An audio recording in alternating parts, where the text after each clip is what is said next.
Hello, नमस्कार। कोविड-19 के इस मुश्किल घड़ी में बच्चों, हम सभी लोग अपने घरों में रहकर कार्य करने के लिए थोड़ा मजबूर हैं। लेकिन मुंबई महानगर पालिका ने आपको घर बैठे ही पढ़ाने या यूँ कहें अध्ययन करने का एक मौका दिया है, जो कि हमारे महानगर पालिका के चैनल द्वारा आपको वीडियो के रूप में लेसन प्रसारित किया जाएगा।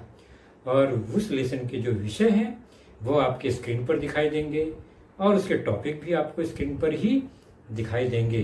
तो चलिए शुरू करेंगे हम आज का अपना लेसन।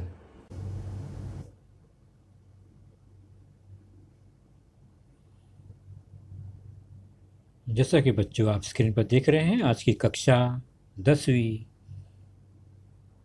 कक्षा में हमारा आज का विषय है गणित भाग पहला। इसके अंतर्गत आज हम चर्चा करेंगे जिस पाठ पर, वह पाठ है 2 चरांकों वाले रेखीय समीकरण, जो कि पहला पाठ है आपके पाठ्य पुस्तक में, लेकिन उसका भाग तीसरा हम आज जानेंगे। उसका उपयोजन क्या है, linear equation in 2 variables part 3, जिसमें हमारा आज का घटक होगा 2 चरांकों वाले रेखीय समीकरण का उपयोजन, अर्थात एप्लीकेशन ऑफ साइमल्टेनियस इक्वेशन, युगपत समीकरण का उपयोजन। 2 चरांकों वाले 2 रेखीय समीकरणों का साथ में विचार करेंगे, या यूं कहें कि युगपत समीकरण का किस तरह से व्यवहारिक उदाहरणों में हम उपयोग करेंगे, उस पर हमारी आज की चर्चा होगी। और मैं हूं आपका वर्चुअल मार्गदर्शक Ajay Kumar Maurya, MCGM virtual classroom Dadar से।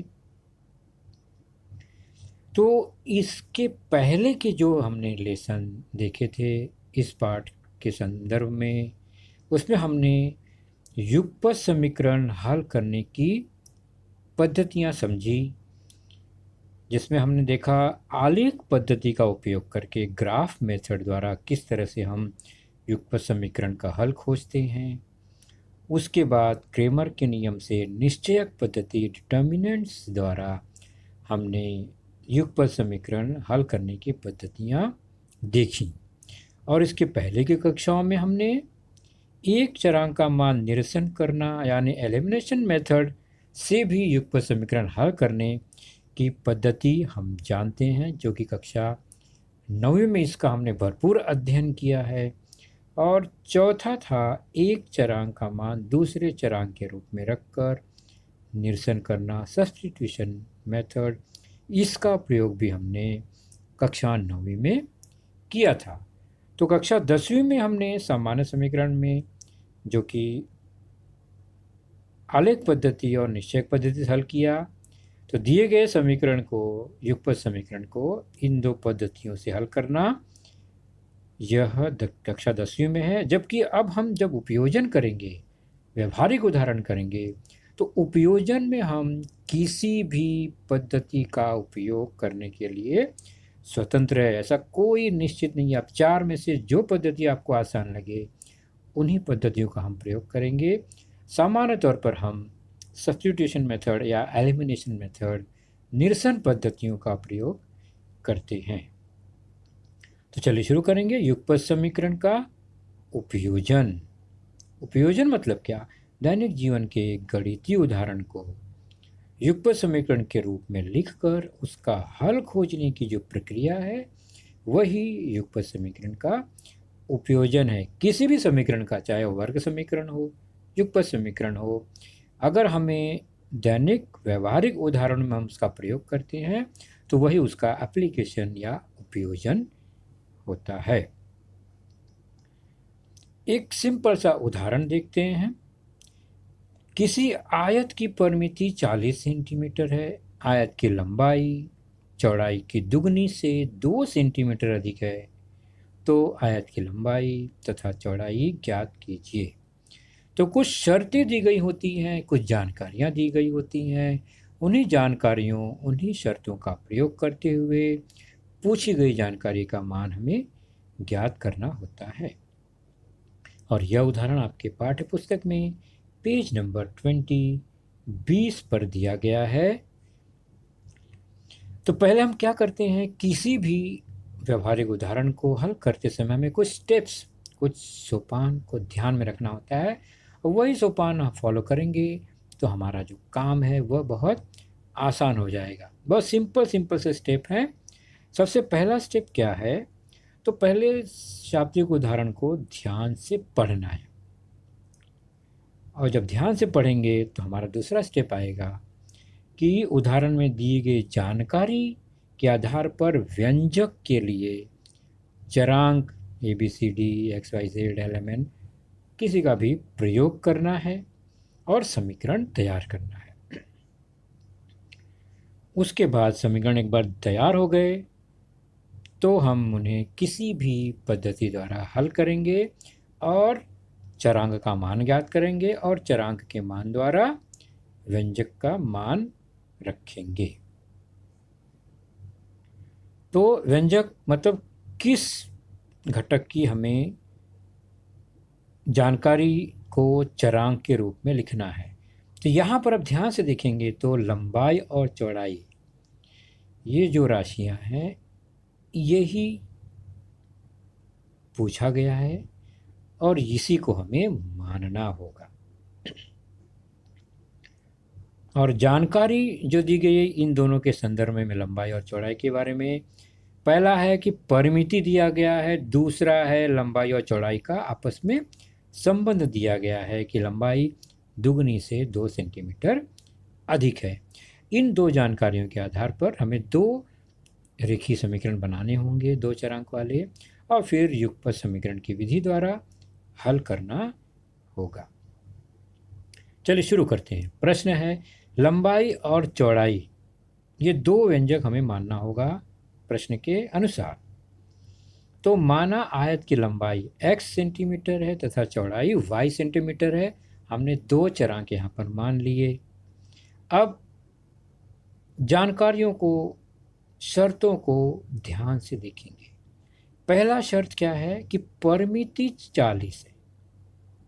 लंबाई और चौड़ाई हमने मान लिया है और परिमिति दिया गया है, तो हम परिमिति के हिसाब से बनाएंगे एक समीकरण। परिमिति बराबर 40 सेंटीमीटर दिया गया है और हम जानते हैं किसी भी आयत की परिमिति बराबर होती है 2 लंबाई धन चौड़ाई। तो 2x धन y, x लंबाई y चौड़ाई है, बराबर 40 सेंटीमीटर, जैसा कि परिमिति दिया ही गया है। इसको सरल करेंगे कोष्टक तोड़ते हुए तो हमें मिलेगा 2x धन 2y बराबर 40। 2 से भाग दे देंगे और सरल रूप हो जाएगा। दोनों पक्षों में x प्लस y बराबर 20। हमें एक यह समीकरण मिला 2 चरांकों वाला। पहली शर्त के अनुसार हमें एक समीकरण मिला। इसी प्रकार दूसरी जो शर्त है उसको ध्यान से देखेंगे तो वह शर्त है कि लंबाई जो है, लंबाई वो चौड़ाई की दुगनी से 2 सेंटीमीटर अधिक है। तो लंबाई x ये किसके बराबर है, ये बराबर है चौड़ाई की दुगनी, मतलब गुणे 2, और उससे 2 सेंटीमीटर अधिक, मतलब धन 2 ज़्यादा। तो यह शर्त को पूरा करने वाला एक समीकरण बना। इसको सरल रूप देंगे तो x बराबर 2y धन 2। पक्षांतर करते हुए दोनों चरांकों को एक तरफ लाएंगे, x ऋण 2y बराबर 2। इस तरह से हमें यह एक दूसरा समीकरण मिला। अब चूंकि हमें 2 समीकरण मिल गए हैं, अब युगपत समीकरण को हल करने की अपनी किसी विधि का प्रयोग करते हुए x और y का मान ज्ञात करेंगे। तो समीकरण 1 व 2 का निरीक्षण करने पर x के गुणांक समान दिखाई दे रहे हैं, मतलब संख्या के रूप में चिन्ह को छोड़ देंगे। x का गुणांक पहले समीकरण में 1 है और दूसरे समीकरण में भी 1 है। तो चूँकि गुणांक के अंक समान है तो हम जोड़ या घटाने की क्रिया द्वारा x का निरसन कर देंगे। दोनों धनात्मक है तो घटा देंगे तो x और x कट जाएगा। एक धनात्मक एक ऋणात्मक होगा तो जोड़ने पर कट जाएंगे। इसलिए यहाँ पर हम क्या करेंगे, अब समीकरण 1 में से 2 को घटाएंगे। तो निश्चित है 1 ऊपर रहेगा, 2 नीचे रहेगा। जो समीकरण में से घटाना है उसको ऊपर लिखेंगे, उसके बाद घटाने की क्रिया करेंगे तो x जो है वो -x में बदल गया नीचे, तो -2y को प्लस हो गया और 2 वो प्लस हुआ लास्ट में। आप देखेंगे तो एक धन एक ऋण कट गया, y का गुणांक बन गया 2 और 1 3y बराबर 20 ऋण 2 18, अर्थात 3 से भाग दे देंगे तो y बराबर 3 6 18 6। तो हमें y का मान 6 मिल गया। जब भी समीकरण में एक चरांक का मान मिल जाता है तो उसका उपयोग करते हुए दूसरे चरांक का मान निकालेंगे। दिए गए किसी भी समीकरण में हम y का मान रख सकते हैं। तो यहाँ पर y बराबर 6 जो ये मिला है हमें, जो समीकरण आसान लगे हम उसी में रखेंगे। मुझे x प्लस वाई बराबर 20 आसान लग रहा है पहला, तो हम पहले समीकरण में y बराबर 6 का मान रखेंगे। तो क्या हो जाएगा, चूँकि समीकरण है x प्लस वाई बराबर 20, जिसमें x हमें ज्ञात करना है, y का मान 6 हमें प्राप्त हुआ है बराबर 20। सरल करेंगे x बराबर पक्षांतर करते हुए 20 धन 6 बन जाएगा ऋण 6, इसलिए x बराबर 20 ऋण 6 बराबर 14। तो x 14 मिला है, y 6 मिला है। तो x चूँकि लंबाई मानी है हमने, तो आयत की लंबाई 14 सेंटीमीटर और चौड़ाई y जो है 6 सेंटीमीटर है। तो प्रश्न का उत्तर मिल गया, आयत की लंबाई 14 सेंटीमीटर, चौड़ाई 6 सेंटीमीटर है। ये हमने निरसन करते हुए समीकरण को हल किया। आपके पाठ्यपुस्तक में यही उदाहरण डिटर्मिनेंट्स निश्चयक पद्धति द्वारा हल किया गया है, ये ध्यान रखेंगे। तो आपके सामने 2 पद्धति मिल गई एक ही प्रश्न के लिए। एक अभी आप स्क्रीन पर देख रहे हैं, दूसरी पद्धति आपके पाठ्यपुस्तक में है। तो पाठ्यपुस्तक में यह उदाहरण निश्चयक पद्धति द्वारा हल किया गया, उसे भी देखेंगे। तो आप स्वतंत्र हैं, जो आपको आसान लगे उस पद्धति से हम इसे हल करेंगे। अब सीधे सीधे चलते हैं प्रश्न संग्रह 1.5 पेज नंबर 26 पर। यह उदाहरण है, पहला, 2 संख्याओं का अंतर 3 है। तो पहला सोपान हमारा है प्रश्न को ध्यान से पढ़ना। तो 2 संख्याओं का अंतर 3 है, बड़ी संख्या का 3 गुना और छोटी संख्या का 2 गुना, उनका योगफल 19 है। तो वह संख्या ज्ञात कीजिए।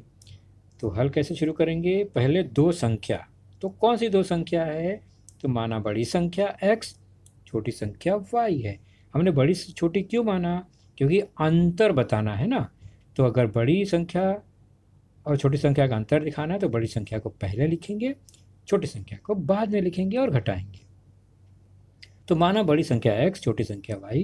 पहली शर्त क्या है, पहली शर्त है उनका जो अंतर वो 3 है। तो हम सीधे सीधे बड़ी में से छोटी घटाएंगे, x माइनस वाई, और वो किसके बराबर है, अंतर 3 के बराबर है। तो हमें ये तुरंत पहला समीकरण प्राप्त हो गया। अब चलते हैं दूसरी शर्त या जानकारी को देखते हैं। तो वहाँ पर थोड़ा सा बड़ा वाक्य है कि बड़ी संख्या का 3 गुना, मतलब ये बड़ी संख्या उसका 3 गुना और छोटी संख्या का दुगुना, ये छोटी संख्या उसका 2 गुना, दोनों का योगफल 19 है। मतलब दोनों को जोड़ेंगे तो 19 मिलेगा। तो यह हमारे लिए दूसरा समीकरण है, क्योंकि इससे ज़्यादा सरल ये नहीं हो पाएगा। तो 2 समीकरण हमें मिल गए। अब हमारा काम क्या है, समीकरण के चरांकों का गुणांक चेक करना, और गुणांक अगर असमान है तो उनको समान करना, ताकि जोड़ने या घटाने की क्रिया से किसी एक चरांक का निरसन हो सके। तो समीकरण 1 और 2 को अगर ध्यान से देखते हैं तो x और y के गुणांक समान नहीं है, तो हमें समान करना होगा गुणा करते हुए। और मैं देखता हूँ यहाँ पर समीकरण 1 में अगर मैं 2 से गुणा कर दूँ तो 2x और 2y बन जाएगा, और नीचे भी समीकरण दूसरे में 2y पहले से ही है, यानी ये 2y समान दिख रहे हैं, चिन्ह अलग अलग हैं, तो जोड़ने पर ये दोनों कट जाएंगे। तो मुझे आसान क्या लग रहा है कि मैं समीकरण 1 को 2 से गुणा करूं। तो चलिए हम कृति करते हैं। तो पहला काम समीकरण 1 में 2 से गुणा करने पर, तो क्या बन जाएगा, ये समीकरण 1 बन जाएगा 2x ऋण 2y बराबर 6। 2 से गुणा किया, 2x ऋण 2y बराबर 6। तीसरा,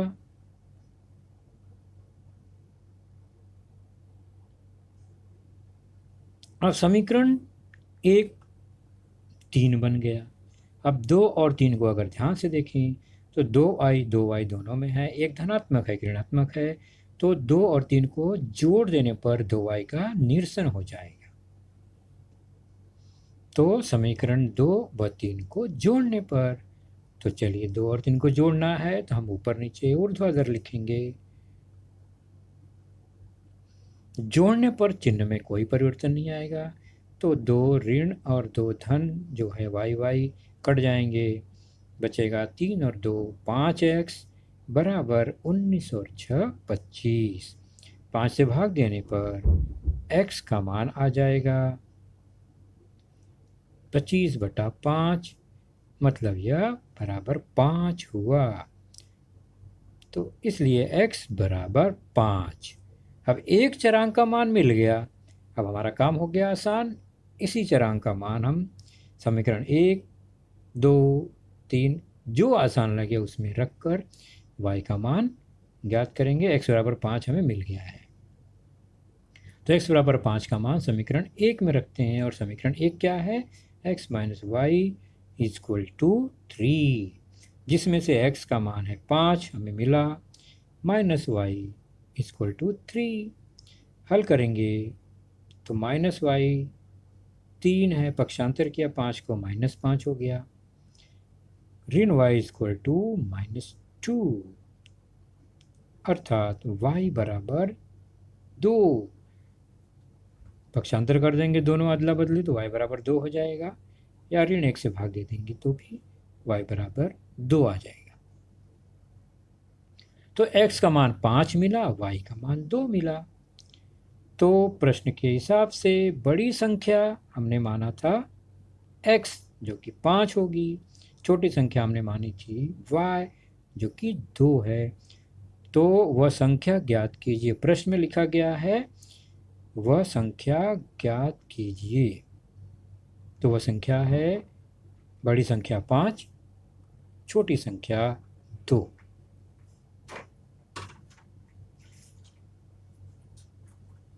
अगला उदाहरण देखेंगे।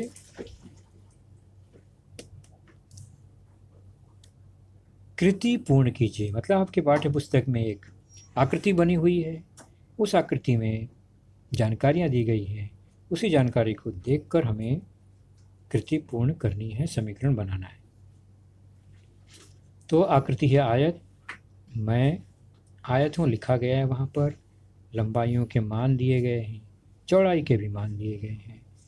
उसके बाद हमें पूछा गया है x और y का मान ज्ञात कीजिए, और उसके बाद मेरा क्षेत्रफल और परिमिति ज्ञात कीजिए, मतलब आयत का क्षेत्रफल और परिमिति ज्ञात करना है। तो क्षेत्रफल और परिमिति कब ज्ञात होगी, जब हमें आयत की लंबाई और चौड़ाई प्राप्त होगी, और चौड़ाई और लंबाई ज्ञात करने के लिए x और y का मान ज्ञात करना होगा। सबसे पहले देखते हैं आयत की लंबाइयों को। गुणधर्म है कि आयत की लंबाई समान होती है, तो हम दी गई जानकारी के हिसाब से लंबाई का समीकरण बनाएंगे। उसी प्रकार चौड़ाई भी समान होती है, तो चौड़ाई को बराबर करते हुए दूसरा समीकरण बनाएंगे। तो आयत की लंबाई बराबर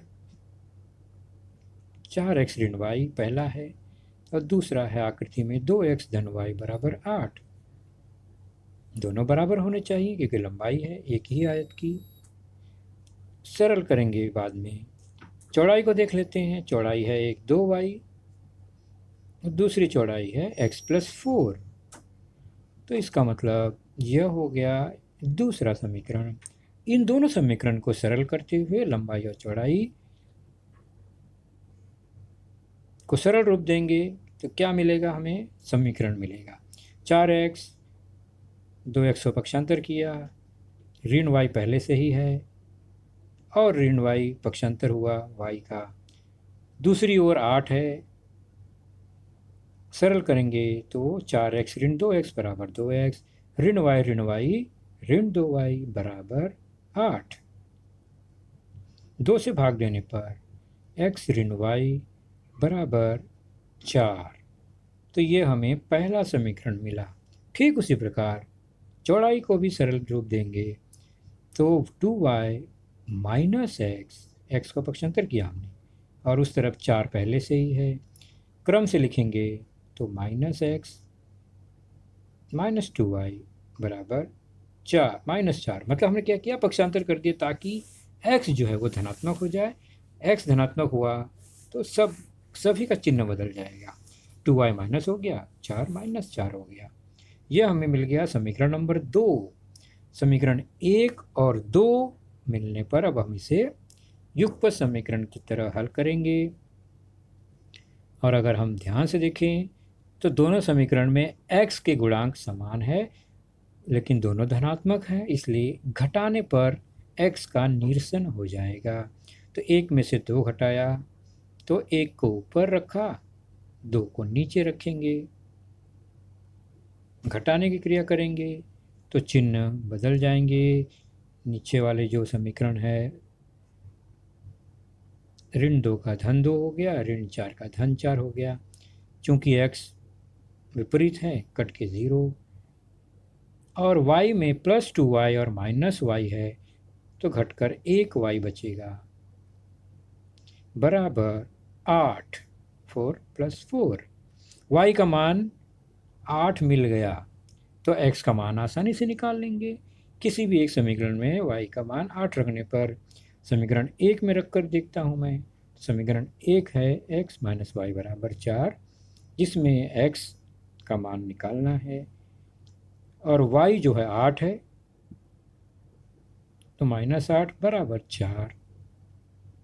तो x बराबर 4, 8 का पक्षांतर धन 8 बराबर हुआ x बराबर 12। तो y का मान 8, x का मान 12 हमें मिल गया। x और y का मान मिल गया। हमारा प्रश्न में पूछा गया था कि x और y का मान बताओ, तो हमें मिल गया है। अब हम क्या करेंगे, लंबाई और चौड़ाई को ज्ञात करेंगे। तो x का मान 12, y का मान 8 हमें मिला। और आकृति को अगर याद कीजिए आप ध्यान से, मैं फिर से आकृति बना दे रहा हूँ। यहाँ पर आप देख रहे हैं लंबाई या चौड़ाई दिए गए हैं, उनमें हम x और y का मान रख के किसी भी एक में हम लंबाई और चौड़ाई ज्ञात कर सकते हैं। तो आयत की लंबाई मैं ये सरल वाला लेता हूँ 4x - y, जिसमें x का मान 12 और y का मान 8 रखकर यह हमें मान मिला। गुणा कर देंगे, 12 चौक 48 ऋण 8 बराबर 40। तो लंबाई मिल गई 40। उसी प्रकार चौड़ाई को देखते हैं। कोई एक चौड़ाई 2y सबसे आसान, 2 गुणे y 2 गुणे 8 16। तो आयत की चौड़ाई मिल गई 16, लंबाई मिल गई, चौड़ाई मिल गई। हमें प्रश्न में क्या ज्ञात करना है, क्षेत्रफल और परिमिति।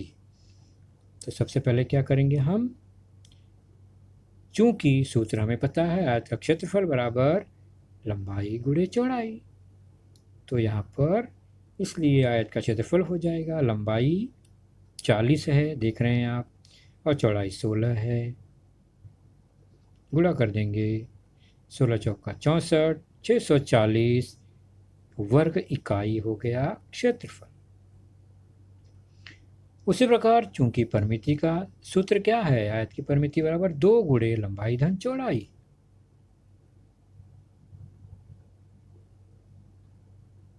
तो इसका मतलब यहाँ हुआ आयत की परिमिति बराबर 2, लंबाई तो हमें पता ही है 40 और चौड़ाई 16। हमने देखा अभी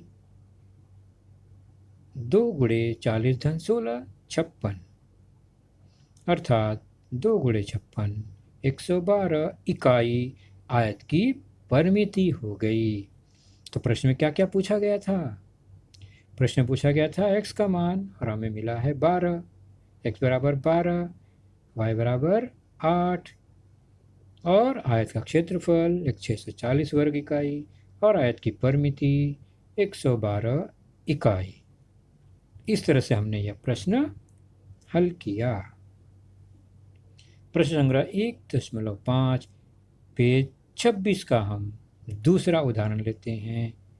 ध्यान से पढ़ेंगे, ये आयु वाले प्रश्न हैं। पिता की आयु में पुत्र की आयु का दुगना जोड़ने पर योगफल 70 प्राप्त होता है और पुत्र की आयु में पिता की आयु का दुगना जोड़ने पर 95 प्राप्त होता है। तो दोनों की वर्तमान आयु ज्ञात कीजिए। तो कौन सी दो जानकारी हमें ज्ञात करनी है? दोनों की आयु, पिता की आयु, पुत्र की आयु, उन्हीं को हम मानेंगे। दो राशियां हैं हमारे पास, तो पिता की आयु, पुत्र की आयु। तो माना पिता की आयु x वर्ष और पुत्र की आयु y वर्ष हमने मान लिया। चलिए अब हम पहली जानकारी या शर्त को देखते हैं। तो पहली जानकारी में क्या लिखा गया है? लिखा गया है कि पिता की आयु में पुत्र की आयु का दुगना जोड़ने पर। तो चलिए, पिता की आयु x, इसमें पुत्र की आयु y का दुगना 2 से गुणा, जोड़ने पर, दोनों को जोड़ने पर क्या मिलता है? योगफल 70। प्रश्न में लिखा है 70। ये पहला समीकरण मिल गया आसानी से। चलिए अब देखते हैं दूसरी जानकारी। दूसरी जानकारी को अगर हम ध्यान से पढ़ें तो लिखा है कि पुत्र की आयु में पिता की आयु का दुगना। तो पुत्र की आयु y, जिसमें पिता की आयु x, उसका दुगना 2x, दोनों को जोड़ने पर मिलता है 95। इसको सही क्रम में अगर लिखें, x को पहले 2x plus y equal to 95, सही क्रम में हो गया यह समीकरण दूसरा। दोनों समीकरण के x और y गुणांक को देखें तो एक भी समान नहीं है, तो हमें किसी एक को समान करना होगा। एक में अगर मैं 2 से गुणा करूं तो 2x हो जाएगा, यानी x समान हो जाएगा। जबकि समीकरण 2 में अगर मैं y से गुणा करूं तो वहां पर 2y मिल जाएगा। तो समीकरण 1 और 2 का निरीक्षण करके आप स्वयं इस प्रश्न को हल करने का प्रयास कीजिए कि किस में हम किसका गुणा करें और ताकि गुणांक समान हो जाए। चलिए एक प्रश्न और देखते हैं, मैं भी हिंट देता हूँ, हल आप करेंगे ही। विशाल ने 1900 किलोमीटर के सफ़र में कुछ दूरी बस से और कुछ दूरी हवाई जहाज से पूरी की। मतलब वह दूरी बस से भी तय किया, हवाई जहाज से भी तय किया। सफ़र दोनों मिलाकर कुल दूरी 1900 किलोमीटर। बस का औसत वेग जो है 60 किलोमीटर प्रति घंटा, हवाई जहाज का औसत वेग 700 किलोमीटर घंटा है और इन दोनों सफ़र को उसने 5 घंटे में पूरा किया हो तो विशाल ने बस से कितने किलोमीटर सफ़र तय किया? तो कुछ दूरी बस से और कुछ दूरी हवाई जहाज से किया है। तो माना बस से x किलोमीटर की दूरी तय की, यानी और हवाई जहाज से जो तय दूरी है वो y किलोमीटर है। ये हमने मान लिया व्यंजक। अब पहला शर्त क्या है कि दोनों मिलाकर कुल सफ़र हुआ 1900 किलोमीटर। ओके, मतलब ये है 1900 किलोमीटर। तो बस से तय दूरी x, हवाई जहाज से तय दूरी y, दोनों की दूरी मिलाकर 1900 किलोमीटर। ये पहला समीकरण बन गया। पहला समीकरण आसान था। दूसरा समीकरण को ध्यान से देखना है कैसे बनेगा, क्योंकि वहाँ जानकारी है 5 घंटे में पूरा हुआ है सफ़र। समय कहाँ है, समय तो दिया ही नहीं गया इसमें। तो अब हमें क्या करना पड़ेगा, वेग बराबर दूरी बटे समय, यह जो सूत्र है इसका प्रयोग करना होगा। हम जानते हैं वेग का सूत्र, चाहे बस हो चाहे हवाई जहाज हो, वेग बराबर तय दूरी बटे लगने वाला समय। उस हिसाब से समय क्या हो जाएगा, अगर पक्षांतर करें तो समय ऊपर आ गया, वेग नीचे चले जाएगा, दूरी बटा वेग होगा। तो समय ज्ञात करना हो तो दूरी में वेग से भाग देंगे तो समय प्राप्त होता है। चलिए अब यही समय बस से और यही समय हवाई जहाज से ज्ञात करेंगे। तो दूरी x बस के लिए और बस का वेग 60 किलोमीटर प्रश्न में दिया गया है। तो ये बस से यात्रा का समय लगा। उसी प्रकार हवाई जहाज के लिए हवाई जहाज का वेग हवाई जहाज द्वारा तय दूरी बटे लगा समय, तो समय बराबर हुआ यहाँ भी दूरी बटे वेग। और दूरी कितनी तय की हवाई जहाज से, माना हमने y, और हवाई जहाज का वेग प्रश्न में दिया गया है 700 किलोमीटर प्रति घंटा। तो दोनों के द्वारा समय मिला। बस के लिए समय है x बटे 60 और हवाई जहाज का समय है y बटे 700। तो हम इसी पर फोकस करेंगे कि बस यात्रा में लगा समय x बटे 60, हवाई जहाज यात्रा में लगा समय y बटे 70, और दोनों को मिलाकर कुल समय कितना लगा। दूसरी शर्त यही है हमारी कि दोनों सफ़र में कुल लगा समय 5 घंटा। मतलब बस का जो समय x बटे 60, हवाई जहाज का समय y बटे 700, ये दोनों समय मिलाकर 5 हुआ। अब इसको सरल रूप देंगे, हम 10 से गुणा कर देते हैं तो x बटे 6, 1 जीरो कट जाएगा, y बटे 70, 1 जीरो कट जाएगा, और 10 से गुणा किया तो 50 हो गया। इसको और सरल रूप देंगे तो सीधे सीधे हम तिरछा गुणा करते हुए जो हर की संख्या है उसको गायब करेंगे। x गुणे 70, 6 गुणे y बटे 6 गुणे 70 बराबर 50। अब 70 धन 6y बराबर 50। 6 गुणे 70 जो नीचे है तिरछा गुणा करते हुए 6 गुणे 70 राइट साइड में आ गया, तो 70x धन 6y बराबर, गुणा करने पे हमें मिलेगा 21,000। यह समीकरण दूसरा। अब हमें 2 समीकरण मिल गए, समीकरण 1, समीकरण 2, दोनों को मिलाकर निरीक्षण कीजिए और हल करने का प्रयास कीजिए। कैसे करेंगे, थोड़ा सा हिंट आगे मैं बढ़ा देता हूँ। x y 1900 पहला समीकरण, और दूसरा 70x धन 6y बराबर 21,000।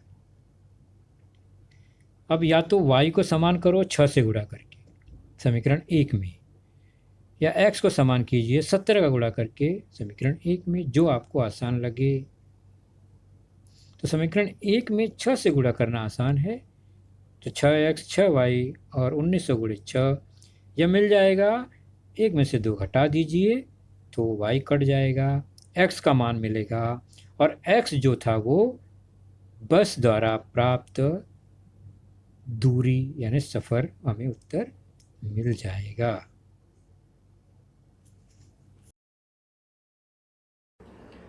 तो बच्चों आपने देखा आज का लेसन, उसके प्रमुख मुद्दों को ध्यान से बार बार दोबारा देखकर समझने का प्रयास कीजिए, क्योंकि एक बार देखने पर किसी को भी वो पूरा मुद्दा समझ में नहीं आता। तो जैसे ही हम 2 बार 3 बार देखेंगे तो हमें वह समझ में आने लगेगा। और इसके आगे की जानकारी जो होगी बच्चों, वह निश्चित ही हमारे अगले वीडियो में होगी। तो उस वीडियो को देखने के लिए, उसकी सूचना प्राप्त करने के लिए जो नीचे सब्सक्राइब का बटन होता है उसे ज़रूर प्रेस कीजिए और नोटिफिकेशन ऑन रखिए, ताकि जैसे ही हमारा लेसन चैनल पर डाला जाएगा आपको वह तुरंत प्राप्त होगा। तो अपना ख्याल रखिए, सुरक्षित रहिए। Thank you.